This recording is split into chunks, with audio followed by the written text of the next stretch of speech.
Sa Ebanghelyo ngayon, in Matthew chapter 16 verse 13 to 20, tinanong ni Jesus, "Sino ako para sa inyo?" Sa panahon ng pagsubok, ipinapaalala nito kung sino at ano ang ating pinanghahawakan.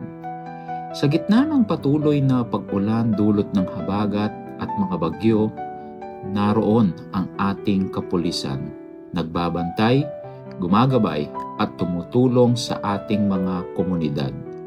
Ang kanilang presensya ay higit pa sa uniforme at tungkulin. Sa oras ng pangamba, nagiging presensya sila ng kapanatagan at pag-asa.